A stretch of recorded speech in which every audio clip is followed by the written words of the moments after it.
میرا نام روشان دیامری ہے.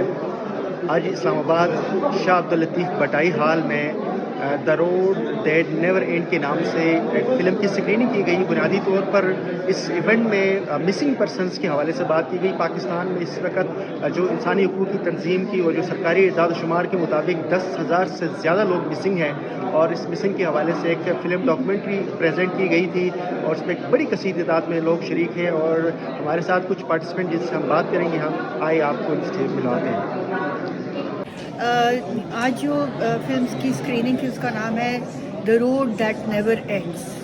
ایک وہ سڑک جو کہ کبھی ختم نہیں ہوتی, اور یہ 3 ایسے خاندانوں کی کہانی ہے جو کہ جبری گمشدہ ہیں جن کے پیارے.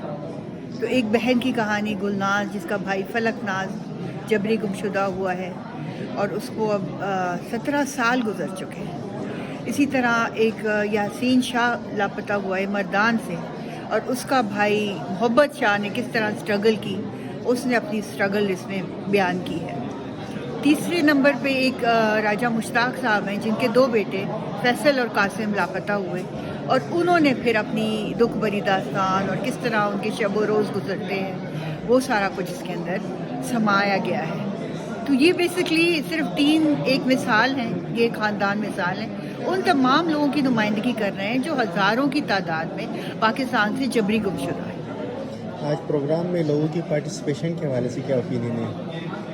نارملی اس طرح کے ایونٹس میں لوگ ہم دیکھتے ہیں کہ بہت کم شریک ہوتے ہیں. ہاں جی, مگر ہم نے آج دیکھا کہ بہت بڑی تعداد میں لوگ شامل ہوئے ہیں, اور خاص طور سے جوان جو لوگ ہیں, نوجوان طبقہ, اسٹوڈنٹس, بچے بچیاں, بڑے شوق سے انہوں نے اس میں شمولیت کی. اور سینیٹر صاحب بھی تشریف لائے, اسی طرح ڈپلومیٹک کمیونٹی سے بھی کافی سارے لوگ آئے ہیں. اور مجھے بڑی خوشی ہوئی ہے کہ یہ ایک چاہے کوئی VIP آئے یا نہ آئے, مگر یہ ایک عام شہری کی کہانی ہے اور عام لوگوں نے اس کو پذیرائی دی ہے. دیکھیں, پاکستان میں جو سب سے سنگین مسئلہ اس ٹائم پر ہے وہ جبری گمشدگیوں کا مسئلہ ہے, اور یہ کچھ نیا نہیں ہے. یہ سندھ سے شروع ہوا تھا جب سندھی نیشنلسٹ کو سب سے پہلے جبری طور پر لاپتہ کیا. پھر اس کے بعد یہ پریکٹس بلوچ نیشنلسٹ کے خلاف استعمال کی گئی, بلوچ انٹیلیجنسیا, ایکٹیوسٹ, ایکیڈیمکس کے خلاف. اور پھر جو American backed war on terror تھی, اس کے بعد انٹرنمنٹ سینٹرز خیبر پختونخوا میں بھی بنے, اور آج بھی ہزاروں لوگ ان انٹرنمنٹ سینٹرز میں بند ہیں. اسی طرح کیونکہ پورے ملک میں خاموشی ہوتی تھی اور جبری گمشدگیوں کی وجہ سے خوف پھیلا ہوا تھا, آج یہ پریکٹس پنجاب اور اسلام آباد تک پہنچ چکی ہے. اور پاکستان کا جو جبری گمشدگیوں کا کمیشن ہے جو خود امپیونٹی دیتا ہے ان اغوا کاروں کو, اس کے فگرز کے مطابق پاکستان میں 10,000 سے زیادہ کیسز رجسٹر ہوئے ہیں.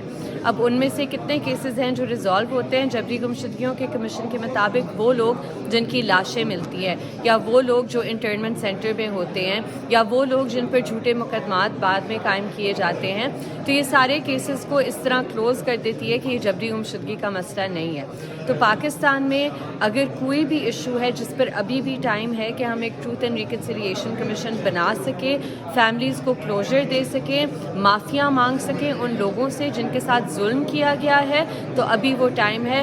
کوئی پتہ نہیں کہ اگر اس طرح حالات بگڑتے جائیں اور لوگوں کو جبری گمشدگی کا مسلسل شکار بنایا جائے کہ کوئی بھی گھر پاکستان میں اس سے محفوظ نہ ہو, پھر ٹروتھ اینڈ ریکنسیلیشن کمیشن کا ٹائم ختم ہو جائے گا. دیکھیں, عدالتوں کا رویہ بہت افسوسناک ہے, اور اصل مسئلہ یہ ہے کہ دیکھیں آخری جو دروازہ ہوتا ہے بنیادی حقوق کا, سول لبرٹیز کا, وہ عدالتیں ہوتی ہیں. اور یہ عوام پسی ہوئی ظلم کا شکار جس وقت عدالتوں میں جاتی ہے, تو عدالتوں میں 26ویں آئینی ترمیم کے بعد جو ججز بیٹھے ہوئے ہیں وہ ہیبیس کارپس کی پٹیشن کو اس طرح ٹریٹ کرتے ہیں جیسے کوئی زمین کا تقاضا ہو یا کوئی پینشن کا تقاضا ہو. وہ اندازہ نہیں کرتے کہ آپ کے سامنے جو پٹیشنر کھڑا ہے اپنے وکیل کے ساتھ, اس کا ایک پیارا, ایک زندہ جان اس وقت مسنگ ہے, اس کی لائف اینڈ لبرٹی کا سیریس ایشو ہے, ہر پاسنگ سیکنڈ ضروری ہے, اور اس کے باوجود وہ ہفتوں کی 3-4 ہفتوں کی پیشیاں دیتے ہیں.